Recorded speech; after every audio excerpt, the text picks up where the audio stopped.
octagon stage, breaking down fights, bringing heat to the cage. Randy and Max, yeah, you already know. It's fists flying fast on the Randyelfman show. If it's MMA talk, this is where you go. Let's go!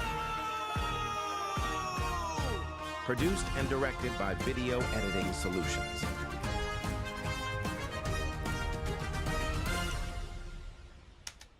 We're live. Welcome back to episode 16 of the Randyelfman Show. Today, we are joined by up-and-coming rising star Mark McKay. Mark, you have a fight coming up on Cage Titans May 9th. We'll get into that later in the show. How are you doing? I'm great, man. How are you guys? We're great. We've been cranking content the last couple weeks and doing a lot of like Red Sox stuff. But yeah, it's been a crazy couple weeks. Before we get into the thick of things here, Mark, this is what I do with all my fighters.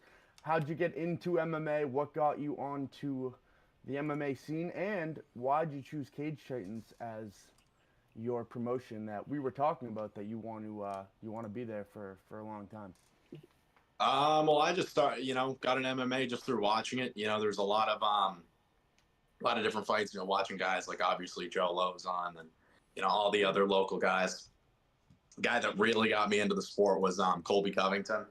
I watched his rise in like 2018, 2019, and I went to American Top Team when I was on a vacation, just to see the gym or whatever. And, Colby ended up coming out of his way and coming to meet me there. And, I had a good time meeting him, and I've been close with him ever since. We communicate, we text a lot. And, since then I was like, this is what I wanted to do. And then as far as fighting for Cage Titans, man, it's in Plymouth. It's right near me. I feel like it's the best, local promotion around, and there's nobody else I'd rather fight for. So, I love fighting at the hall. It's a ton of fun, Yeah, for sure. Now, Mark, your hero growing up, CM Punk, how did he influence your MMA career? Because as we all know, we saw the fight that CM Punk took in the UFC and didn't go so hot. But yeah, just talk about that a little. Like, how did he kind of influence your career at all? I love CM Punk, dude. I loved him as a kid, loved him as a wrestler. I watched WrestleMania the other night. He was just in the main event. But, watching him fight, it honestly, it gives you comfort because, hey, this guy went out there. He got absolutely obliterated. So it A, shows you how hard you have to work in this sport to even be decent, to even be in the UFC. And then, he recovered fast, man. It's a speed bump in his life. He went for a risk, took a risk, went for it, and obviously came up short pretty badly. But, it shows if you're going to take a risk, take it. And if things go bad, you just get up the next day and you're still you. You still got everything you want. You're fine. Yeah, now you touched on that a little bit, right? Like, we saw what happened in that fight, but, aside from winning and losing, do you want to just talk about that message kind of like, you go out there and you train so hard for something, and regardless of the outcome, like, what kind of message does that show, young kids for just trying to pursue their dreams and stuff, that CM Punk went out there and did that? Yeah, you hear a lot of fighters talk about it too, like Drew Dober said. I saw Drew Dober say in an interview, what's the worst thing that happens? I go out there, take a quick nap, and then I'm just eating pizza with my family. Like, it's all right. Like, you're going to lose in life. You're going to lose in this sport. I haven't lost, but I'm sure it'll come at some point eventually, and I'll be ready to handle it. And, yeah, man. Yeah, no, for sure. You just got to roll with the punches. I know you're just an amateur sitting at 2-0, but, like, is there any sort of pressure out there going, like, okay, like, I don't want to destroy my undefeated. Like, you go out there, you get 3-0. Like, is there any pressure at all, really, just with the undefeated and 2 finishes, that is, too? So, obviously there's pressure, but, I have comfort in my training. You know what I mean? I have belief in the work I put in, and if it's meant to happen, God will gift me a win. If not, it's going to be a lesson where I can learn and become better. So, and that's what the amateurs is really all about, man. We're really just getting experience. You know what I mean? Like, I would rather go, 4-3 and have 3 losses to really good guys, get great experience, than go like 7-0 and just face, all cans that you destroy. So, you know, it's going to restart anyways when you go pro. So might as well push yourself and just have comfort in the results you're going to get. Yeah, for sure. And you know, just to go off that, right? Like 2-0, you have two finishes. Obviously looking for a finish Two in your up impressive and coming. finishes.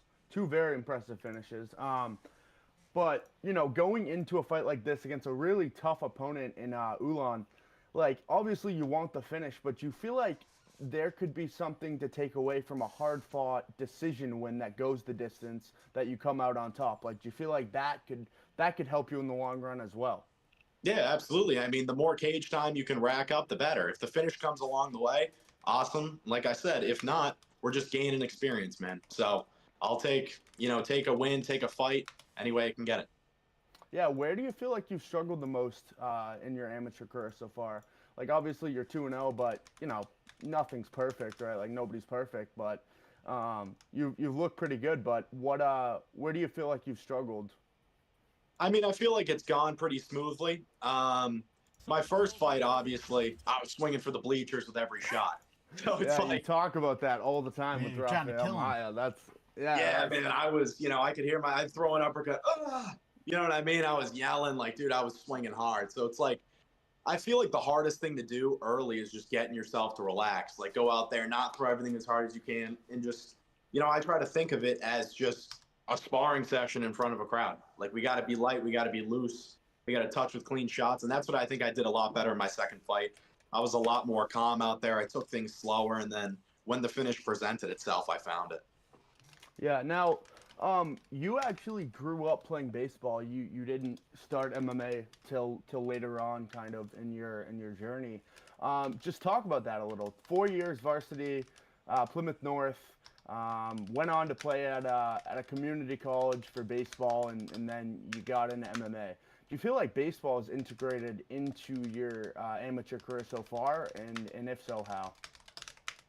I mean, it has, just because of like the friendships you make along the way, as corny as it sounds. Like, I'm still Yeah. best friends with all my boys, and they come out and they support my fights. As far as like playing baseball in general, I mean, it teaches it, you got a game almost every day. So like, it teaches Yeah. you the lesson. You got to, you know what I mean? You go 0 for 3 with 3 strikeouts, you got another game the next day, or even a doubleheader, you got another game in 20 minutes. You just got to shake it off and just be ready to go out there and keep performing. Max Sturdy said McKay by first round KO. Hey, that's the goal, man. That's what we're looking for. Was- Always. Always. Now I do want to ask you this. What was that transition like? Just talking to your dad a little bit, he was like, the reason you kind of stepped away from baseball was to really take your MMA career to the next level, and you wanted to compete and obviously get to the UFC eventually. That's everyone's ultimate goal.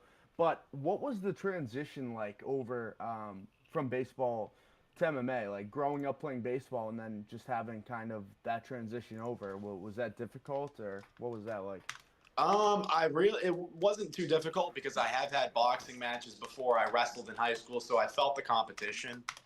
I just liked MMA a lot more as time went on. Like, once I started training, I didn't look back. Like I had said before, when I was at school, my days would be, I would wake up in the morning, I'd go to Lozon's, then I'd drive to classes, have practice. Then I'd go back to my apartment, do homework really quick, and then I'd be back out at the gym training again. So I was still getting in 2 training sessions a day.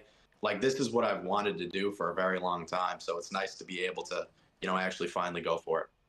Yeah, was there like a specific point in your baseball journey that you were like, okay, like I want to take it to the next level in MMA. I have to figure out which, the pros and cons of sticking with baseball or going to MMA. Like, was there a point that was kind of the question?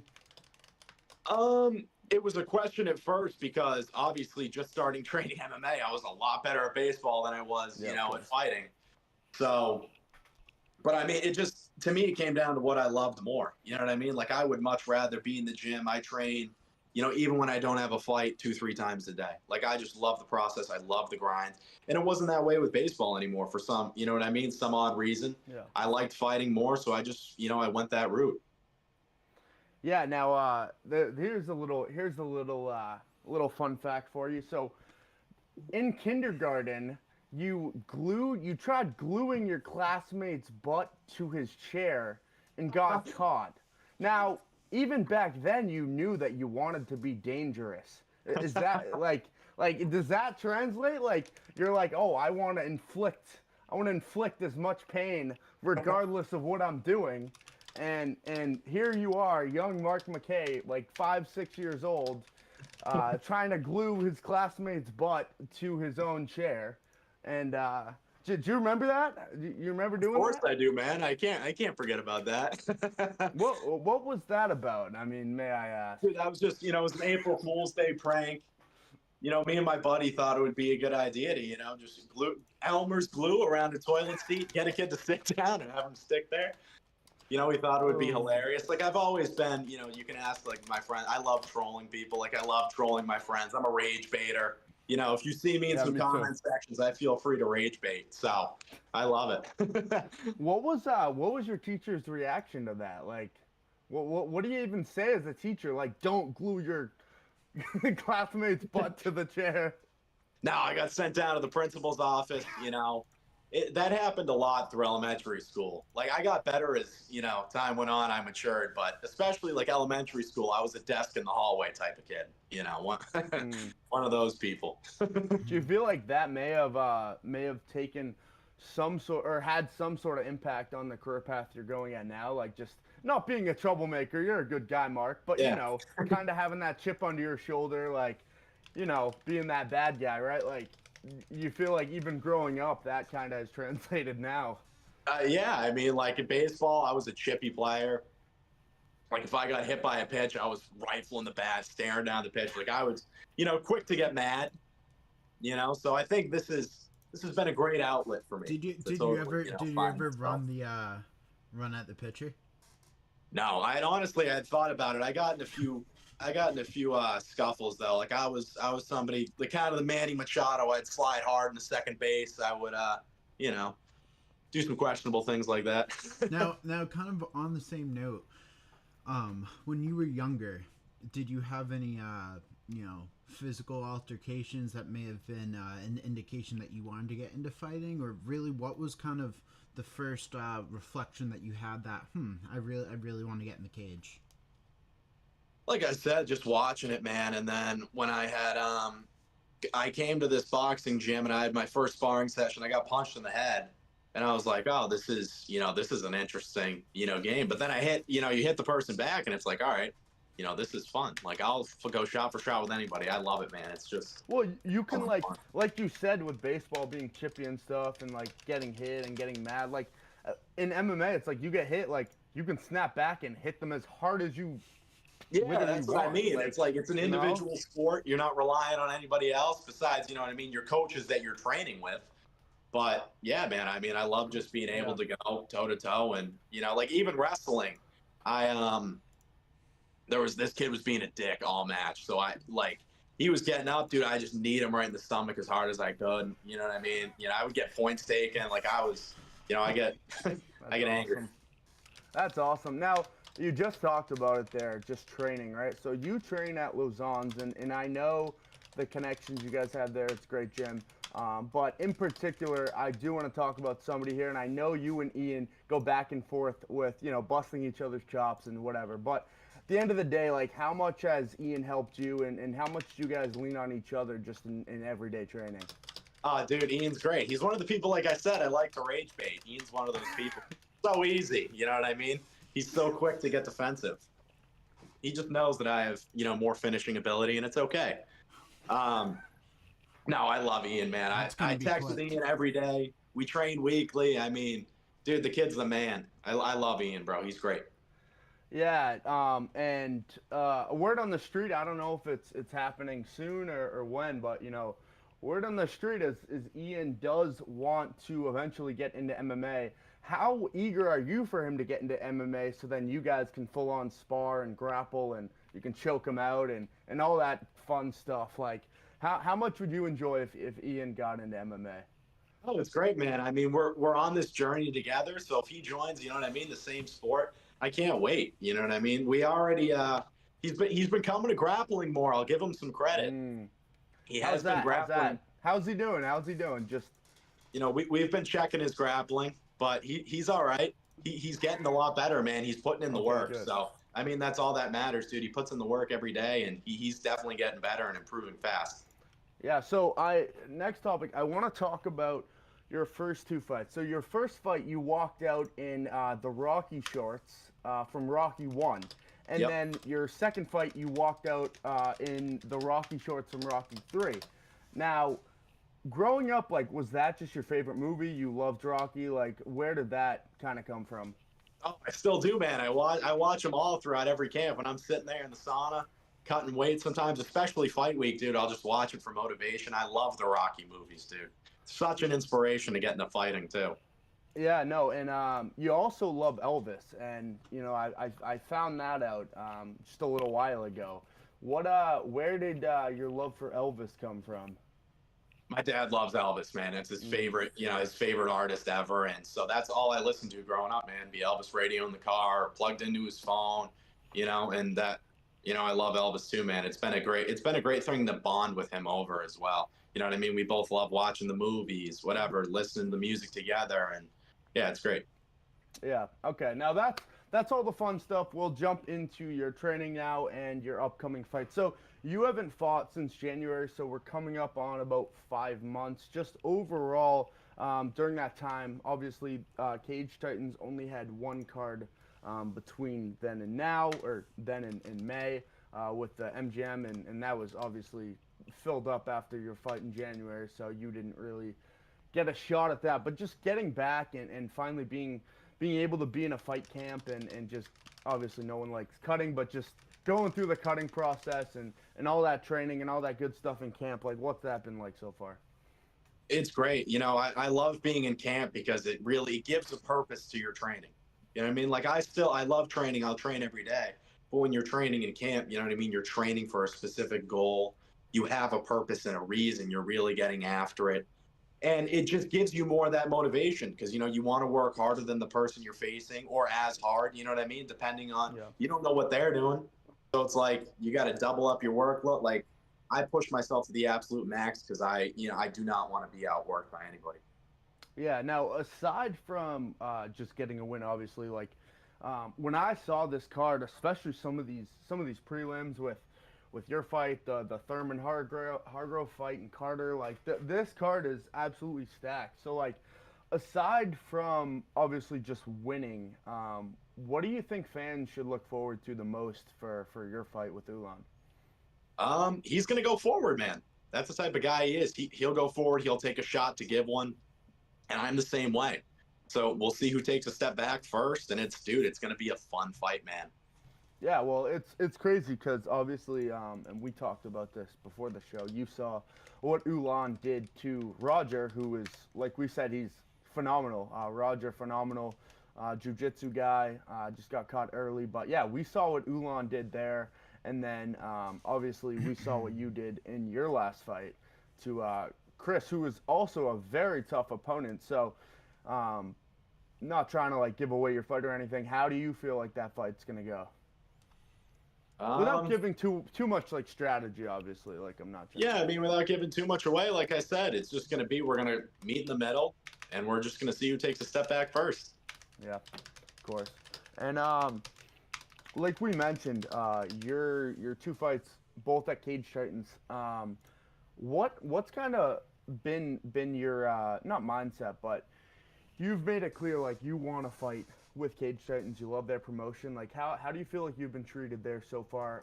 Only two fights in, but how do you feel like Cage Titans has been treating you so far?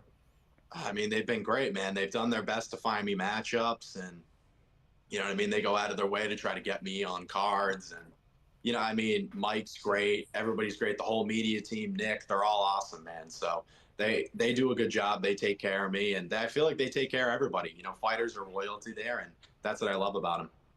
Yeah, aside from your fights, has there been a fight, and I think I know the answer to this, but has there been a fight that stood out to you on any of their cards that you've followed that you were like, wow, this was a banger? This upcoming card or like one that's already just happened? prior cards like that you've seen and you're like, wow, that was just a great fight. Oh, I mean, so many fights, man. I'll just go with Jay Perrin, Joe the Party. Yep, I knew Yeah, that was that coming. was- I knew dude, that I one was- was coming. You know, I played. Oh I my trained a God. lot with Jay. I think I was on the match with Jay the most. You know, building up for that fight, and dude, there was nothing like getting ready for the party fight, man. That was awesome. Like that's an experience I'll never forget, man. That was so much fun. I mean, I'll never forget it either, Mark, because it was like, I know obviously Jay was fighting, but I felt like you, Ian, Jay, like you guys were all just fighting him. Oh Like, yeah, we was were going great. to war. Oh my God! Like, have you ever had a build up that tense since you started MMA? Like, have you? I've never have you- been involved in anything like that, man. That was something else, dude. I don't think Cage Titans, besides obviously Giannetti and Peter, Barrett, yeah. have had a fight like that, man. That was nuts. Oh my! What'd you see out of Jay in that fight? I know you guys were hyping him up and all that and stuff, but did that go kind of the way that you thought that was going? Absolutely, man. Jay's too clean. And I was super impressed with him because he kept his cool, man. Talk about a rage baiter. That's what Joe Party does best. And Jay kept his cool, man. Just kept pinging him on the outside. He almost kicked his head off at the end of the third. Yeah, Jay looked so good, man. He kept his composure, and I was so happy for him. Now, how's Mark, oh, go ahead, Mark, Mark. I knew that you're a wrestler. I was actually going to ask you, similar to Justin Gaethje, who very very talented wrestler, doesn't really rely too much on his wrestling though when he gets in the cage.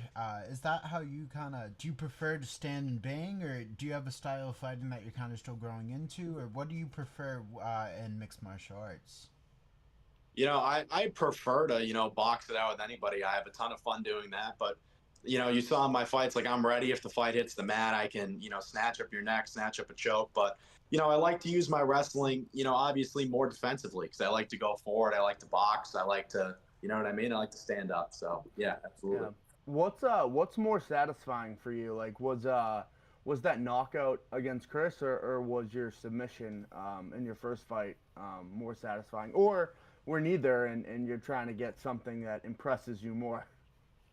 Obviously I'm trying to get something that impresses me more, but they were both good in different ways, man. Yeah. The Maya fight was back and forth. It was a war for the most part. Like I said, I was throwing everything hard.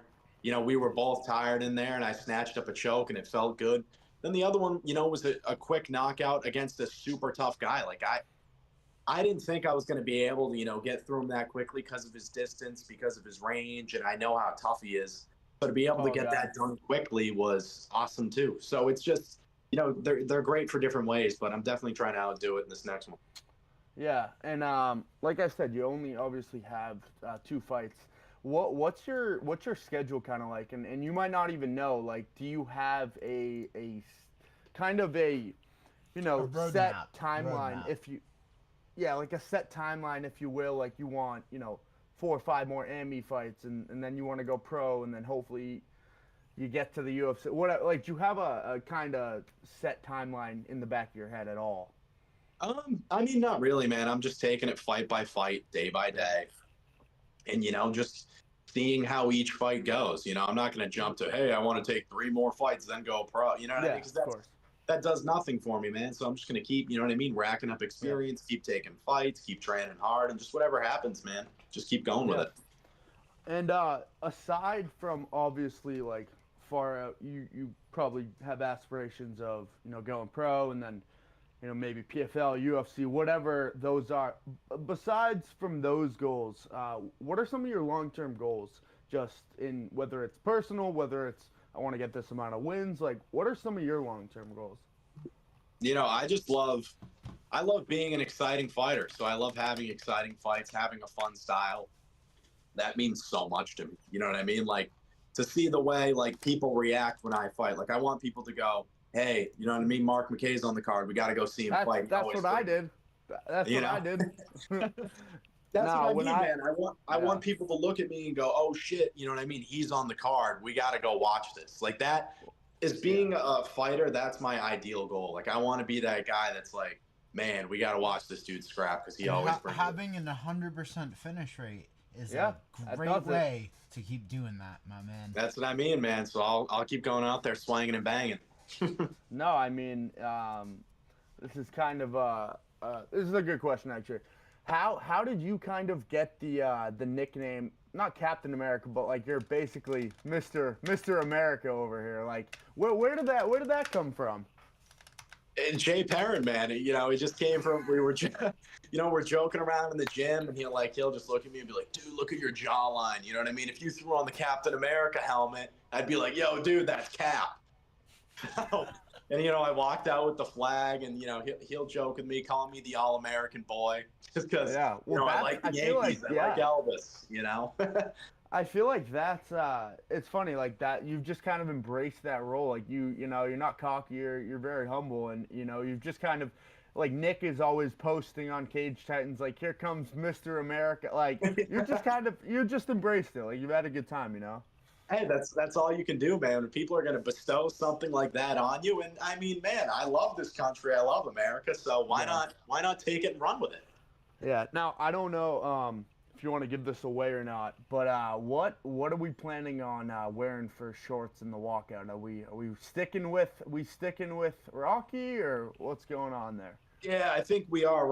I think we're gonna stick with the Rocky shorts. I'm not 100% sure on that, and definitely walking out with the flag.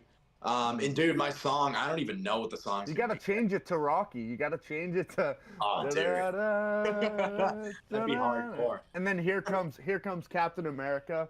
Yeah. And imagine like walking out, cause like we said, we talked about this earlier. Like Cage Titans atmosphere, their crowd, like walking out, you feel like you're in the UFC, right? Like it's literally incredible. Like that. I mean.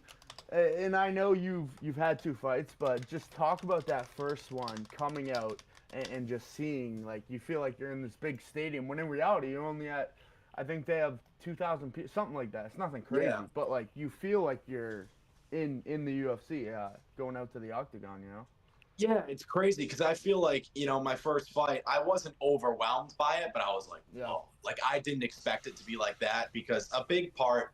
Obviously everyone's training is visualization. You got to visualize yourself in there.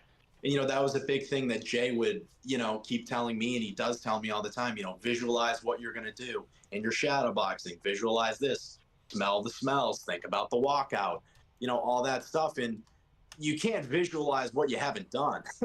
So I walked out there, I was like, this place is loud. Like, dude, it was crazy. So I took a moment, to kind of embrace it all in. It was one of the coolest moments of my life. So yeah, I love it, dude. But it makes it easier now that I know what to expect. Yeah, exactly. And that's what I was actually about to hit on next, like the nerves, just walking out there, especially for someone as young as you, just 21 years old, and only 2 amateur fights under your belt, like just walking out there. I did want to ask you, and a lot of fighters have different answers for this question. For you, how much of your fights so far have been physical, and then how much has the mental aspect been for you? I mean, the mental aspect's huge, man. Like I said, I have my faith in God to where I'm going to train my absolute hardest, and then whatever is meant to happen is going to happen. If I'm supposed to go out there and win, I'm going to go out there and win. And if not, and I don't win, that means, maybe something good wasn't going to happen after that. Maybe my plans were going to, lead to my downfall. So just take that and roll. And, like I said, I just have confidence in my training. Like that Kobe Bryant quote, confidence comes from the preparation, which that's the biggest thing, man, is just having confidence in yourself and belief. And, the people I train with have a big impact on that too. Like I'm training with some of the best guys in New England. So I know that, if I'm getting pushed, I'm going to war with them in the gym, that I'm more than ready for anything that I'll face in the cage. Yeah, no, especially training at Lausanne's. Joe was an absolute phenom when he was in the UFC. Jay, obviously, his stint in the UFC didn't go the way he wished it went, but, nonetheless, still a UFC vet, guy still training at the highest level. And, I mean, this is debatable, whatever, but I feel like Jay is still in his prime. I know he tells me that he's getting old, but, he's still in his prime. So, training with guys of that caliber, like that, how much do you lean on them? Like, how much have they helped you throughout this whole thing? I know we talked about Ian, but being able to train with guys that caliber, like, that must help your confidence so much. Yeah, it's crazy, man. I mean, this camp I've been training, you know what I mean, with, some of the best people I've trained with. I mean, I train with Jay almost every day. I get in some roles with Joe. Joe gives me lots of words of wisdom, you know what I mean, different tips. And then I've been training with, just other like stud amateurs. Like I've been training with Dan Nineveh a lot. I've been training with Jake Hurley, Brandon Avila, my buddy Jake Snow. He's a great grappler. I've been training with him. A pro, Cody Zappone. You guys saw him at MGM Fenway. He's nasty. He's a nasty animal. So, like training with all these guys, man, I try to take in all that I can. And like I said, that gives me confidence because if I'm training with these savages, bro, I'm ready for anything that's going to happen in the cage. Tell Marky that Jameson and Odin said hi. What's going on, boys? What's up, Jameson and Odin? How we doing? Yeah, no, it's funny. You actually just touched on that. Training with, obviously some of the best in the world, but also, to your point, some of the best amateurs in the Northeast. And that, I feel like, goes to show, like Cage Titans, right? Like, they're amateurs. They are not even just in the Northeast. Like, I feel like, especially the 165ers at Cage Titans, like, best in the country, and it's not even close. Like I feel like that division is just stacked. Dude, I mean, you look at that. Look at who's held the title. You have Jack Congdon, Jaden Curley. Dude, like crazy. I mean, and even the people that have fought for it. You know what I mean? You've got Ozzie Martin who held it. Like all these people. It's nuts. Well, like I said, even like the amateurs, I feel like some of the amateur fights could be professional fights, could Absolutely. be a prelim on a UFC card. Like you look at that Jaden Curley Emilio Marquez fight, like that could have been a prelim. Like that was just insane. Like two guys going at it, just full-blown haymakers the entire fight, no grappling, just standing the whole time and banging. Like just unbelievable, No, it's awesome, man. And that, you know what I mean? That's why Cage Titans is the best, because they got the best amateur fighters around, so they're going to put on the best fights. Yeah. Now, outside of just like the fights and stuff, do you feel like Cage Titans does give you the best chance to, when you go pro, to get more recognition, noticed, and it's just a more well-known promotion, if that makes sense? Yeah, I mean, everybody knows Cage Titans. They've had a good amount of UFC vets, and I mean, they have a good following, and it's only getting bigger because, like I was talking to Jaden last week after sparring, it feels like with Cage Titans, each card gets better. It's like you look at this past card, it's like, oh, this card's loaded. And then you look at May's loaded. Then I wonder what they're going to put out in July or September whenever they go again, so they're always getting better cards. Yeah. Do you I know Mike said that, things went way above anyone's expectations at MGM, and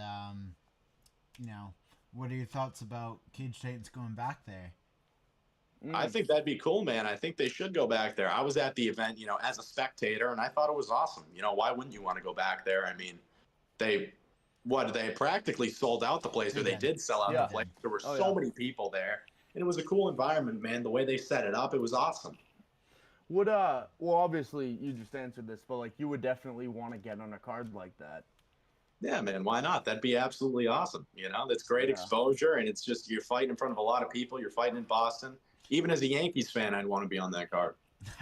Now, Mark, I got one for you. When you're stepping in that cage, everyone has a different mindset. Some people are like, I want to kill this guy. Some people say a prayer to the man upstairs. What is going through your head, if anything specific? I just say a quick prayer, man, and then I just smile, man. I'm happy to be there. This is what we put the work in for. You know what I mean? Now it's time to show it off. That's what I truly believe. Like, this is the fun part. This is why you put in all the hours in the gym. This is why you cut the weight. This is why you do what you do, just to show off in front of the people that are there to see you, man. Yeah. Now, for people who aren't MMA fans or just don't know, how painful is the cutting process leading up to your fight? For me, it's not. I mean, it sucks. Like, I'm not gonna lie and be like, "Oh, it's super easy. I made 55 like a breeze." You know what I mean? Like, it sucks, but it's like I don't cut a lot of weight. Like, I'll go into I usually wake up the morning of on weight. A lot of people don't do that. but my cuts go smoothly. Like I said, thanks to my coaches who have experience cutting weight forever. Yeah. You know what I mean? They kind of guide me, give me target weights. Hey, how's this looking? Hey, how's that? So Jay and Joe help so much with that. But I mean, it sucks, man, but it's just part of the sport. Everybody's got to do it. I mean, the person you're fighting is doing the same thing. Unless if they're not cutting weight, you're going to be a lot freaking bigger. So that's an advantage for you. Could you walk us through the cutting process for you? I know a lot of people have different processes, but could you walk us through, at 2 weeks you do this, at 1 week you do that? Yeah, pretty much 1 week out. That Sunday, I'll just start water loading. And then I'm drinking like 2 gallons a day up until Thursday. Tuesday, I usually kind of really drop my carb and sodium intake on the water load. And, Thursday morning, I'll wake up around 8 to 10 pounds over. I'll cut the rest that night. Me and Jay will go to the sauna, and I'll be in the sauna. Then I'll get wrapped up in the solar blankets, the sleeping bag, keep sweating. And then, I wake up on weight, show up, hit the scales, get back to sipping, and then we're good. Now, I feel like a lot of people have this whole concept misconstrued. Like, a lot of people think cutting weight, you can't eat anything. But, like, that's just a lot. Like, you got to eat. Like, you got to live. Oh, yeah, you can definitely eat, man. Yeah. What is like some of your diet like during the weight cutting process? So before that final week, I'm a high carb, high protein guy because obviously you're burning so much energy in the gym. You need carbs. And then that last week, it's high fats, low carbs, and low sodium. So you're eating a lot of things, like it's a lot of plain food, which kind of sucks, like plain eggs, plain chicken, things like that. But I mean, dude, it's not bad. You're only doing that for 3 or 4 days, man. Then, like I said, you get to go out there and you get to have fun on Saturday night. So it's all worth it, and then think about when you win, you get to eat all the good food with me in the back in the media room with all the that's what I look forward to every time, seeing you guys. All the sponsors. Yeah, now, if seeing you, you guys whatever if you you had got. an ideal food that Cage Titans could partner with, I know we do pizza, we do cookies. Do you have anything that Mark McKay really, really loves that would like to see at Cage Titans as the food he gets? See.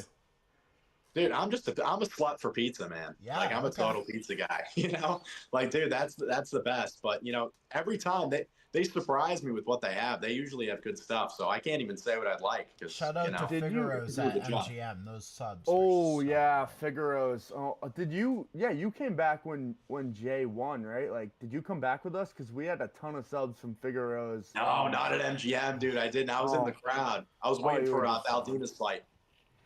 That was a banger fight. I mean, that whole MGM card was crazy. Like from the first prelim to the last pro fight, like to the boxing. Like that was crazy to have. Oh, dude, it was pro great, boxing. man. I mean, it was so cool. It was such a spectacle, man. It was wild. Yeah.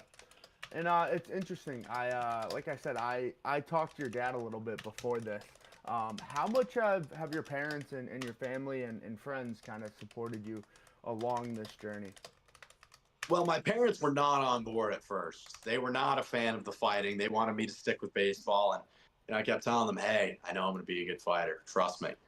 So it took them a while to grind down. But now that I'm doing it, man, they love it too. My mom hates me being in there, of course, as moms do. But my dad's loving it. And, I mean, he helps me a lot, with whatever I need, whether it's, hey, can you hold the bag for me? Can you hold pads real quick? Can you help, time me out on an assault bike sprint? He's always there to help me out, get whatever food I need, so they've been, both my parents are, super supportive, and they're great, man. If you mind me asking, I know you said your mom isn't crazy about it. Is any mother probably is? Does she come to your fights? That's what she I does. was actually about to ask. Yeah, she does come to the fights. Like I said, I can't imagine she watches too much, but yeah, she's there every time I win. I go over and I see her. Last time she was crying a little bit. I'm like, Mom, this is just the beginning. We're only getting started. Yeah, that's great. You think there's ever like a moment like when, I mean, I don't think you have yet like got dropped or anything, but like if you get dropped, like she's gonna be like, oh, like she won't even watch MMA on the TV because she's like, oh, you know what I mean, I don't want to see it. So I remember I was hearing the story is at the end of the first round of my first fight, Roth took me down against the wall. She's like, did he lose? Is that it? Is it over? My dad's like, no, calm down. Like round 2 is gonna start. it's all good, dear. You know, it's gonna be fine.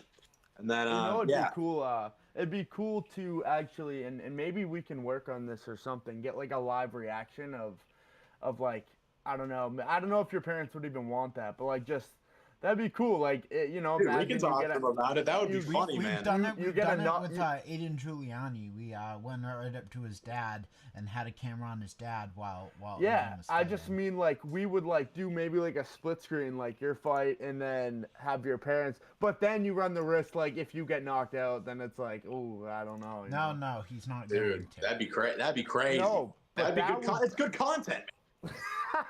Yeah, for us, but not for Yeah, we you. do anything for the content. No, that'd be good though. Like I feel like we haven't done that yet. Like you know, I know Vinny Tedesco. You know Vinny. Yep, We did course. something with his dad, and that was cool. But yeah, we try and incorporate like a lot of families and stuff. Yeah, dude, it's cool. Oh yeah. Well, I think that's all for me, Max. Do you have anything else for Mark before we let him go? Yeah, so first off, Mark, you know, our shows keep going up and up and up regarding viewership. I gotta let you know, maybe it's just because this is like the first time the triple stream has really been like highly successful. You have had the most amount of engagement by far. So people love you. Captain America. People love That's you. how it's done, baby. Yeah, you got a ton of comments on YouTube going. You got a ton of comments on Instagram going. Yo, so. read some of them. Yeah, Come I'll on. answer some of these It's just comments. Come everyone on. glazing you. Like, we love the Oh. All-American. What's good, guys? You know, New York King 76. Your friend Cam Mercart, I think. Yeah. Yeah. You've had a lot of people just watching the entire show. So, you know, that's been awesome. How about them Yankees though? We're getting smoked right now. Red Dude, Sox it's are getting awesome. I love smoked. it, man. I'll take any win over the Red Sox that I It's can so get, dude. I sad, live bro. for it. Like, I'm like a huge. I mean, you've seen like I'm a huge like Red Sox Celtic. Like I go in and I make content and stuff. And I'm not gonna lie, the worse the Red Sox are doing, the better I do on like social media because I'll be like, oh, sell the team and all that, you know. Oh, so, of course. Yeah, it's easy to yeah. get So the rageful it's fan. it's a hot topic right now. But you know those Yankees and those Knicks, bro. How about those Knicks? They choked last game, bro. No, dude, That was they bad. looked kind of rough, but That was we'll bad. see what happens. Yeah, so Yeah. But, yeah, you got more like your friend Jameson has been on YouTube. Then there's someone I am Duck that has been commenting as well that says they know you, and then it's a lot of engagement. Wow. But I Who guess doesn't know Mark McKay? yeah. I guess really the only thing I gotta ask is something I like to ask all the fighters we have on. You've obviously subbed one person. You've got a KO, TKO on the other. What is it like to you to knock someone clean unconscious? What's that feeling to you? Like, Feels good, man. It's what we do it for, man. It feels so good. Yeah. Just hitting it clean. You know, feels like you're like hitting nothing, man. It's like you're Yeah, hitting I got- it, but it's clean. I got one more actually, and I also ask most of the fighters this. I say, if you were to go back and give your younger self one message, what would that message be?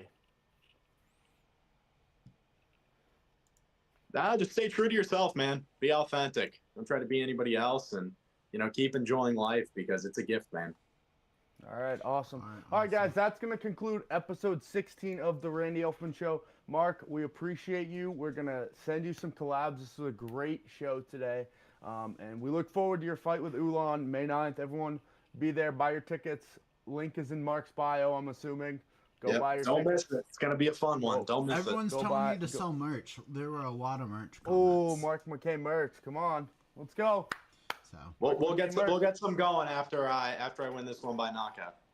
Okay. All right. All right, sounds good, everybody. Appreciate thank you everyone's so time. much, and, everybody. Have a great rest of your day. thanks, Mark.